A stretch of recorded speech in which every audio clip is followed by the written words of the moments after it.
90% of what I talk about Attica is extraordinarily grim, and it's just terrible. But the story of this final fortuitous moment when I got the records had a bit of a humorous element to it, because it was just such a fluke. I happen to have been calling every small town courthouse in upstate New York asking, do you have Attica records? Do you have Attica records? Because I knew there'd been a criminal trial, a series of criminal trials. I knew there had to be some paperwork, but I just couldn't find it. And no one had it. One day, though, the Erie County Courthouse, a clerk called me and said, I think I have some Attica records. And I said, oh my God. And at this time, I was a professor in North Carolina. I think I was making like $36,000 a year. And this is relevant because I had no money, but I still managed to get myself on a plane immediately to get up there. And when I went into this room, which was not an archival room, it was not organized, on a wall, a huge wall, probably as big as this screen, was a blizzard of papers, and it was so many Attica records, I couldn't believe it. And no matter what I kept pulling off of there, it was grand jury testimony, it was... The same stuff that you weren't allowed to see exactly, when you did freedom of information. It was... it was a magic wall. It was a magic wall. It was, you know, depositions and autopsy reports, but most importantly, there were two documents that I cannot even believe I found them, honestly, in this blizzard. One of them was the whistleblowing document that a whistleblower inside of the Attica investigation had written. There was only 3 copies. It's what named who the shooters were, what they had done, 167 pages, and one of the copies was there, and the other was a private document from the Rockefeller administration that really showed the depth of the cover-up. It showed, for example, that they had no intention of letting these guys surrender before they went in. It showed just innumerable things. And so anyway, the humorous part is I had to figure out how to get it out because at this moment I'm contemplating, you know, grand theft myself and thought better of it. But the reality was I knew that best I could do was Xerox it, and there was so much. This is before the cell phones with the cameras. So I always tell my students, my students are always like, why didn't you just scan it?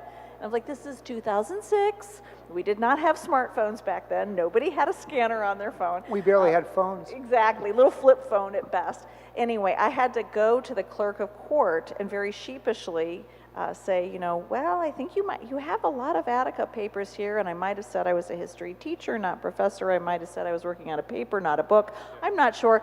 But basically I said, you know, I just can't possibly, you know, get all this down. There's no computer in there. It's like trying to hand write all of this stuff. And so he says, well, you know, I think you could probably take some copies. That would be all right. And then I realized it was a courthouse. It was $1.50 a page.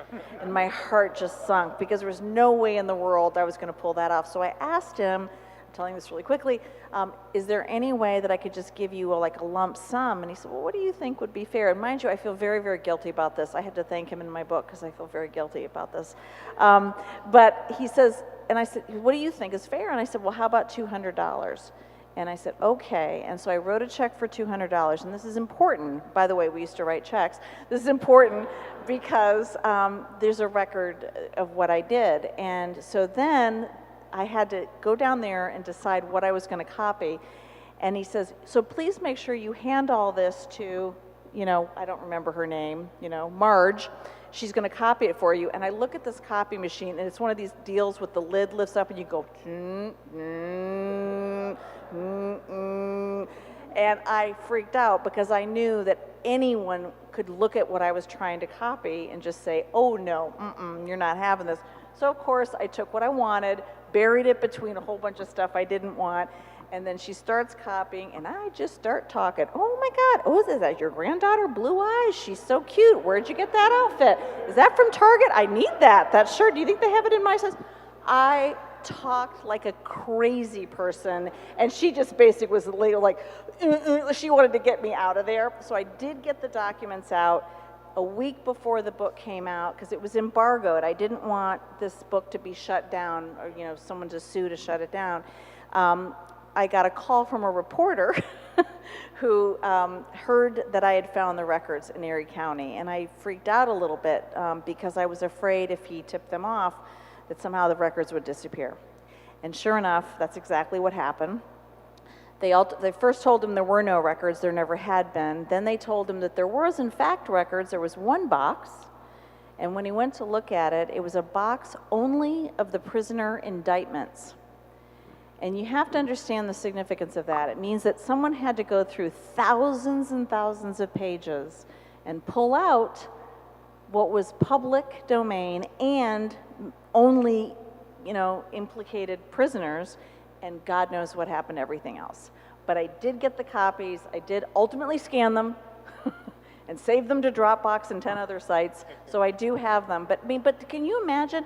Think about the scary part of that, though, that an entire history of one of our most important fundamental human rights struggles in American history, that the key details of it rested on one crazy moment of someone saying, I think I have some Attica records here. I mean, that's just shameful.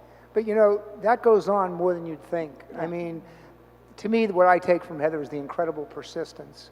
Same, if you're given a year, 2 years, you keep coming back and back and back, and those things happen to you eventually.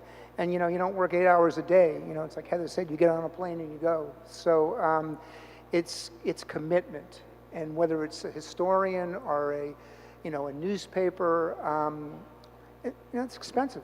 It takes a lot of resources to keep a couple reporters going for a year on one prison story.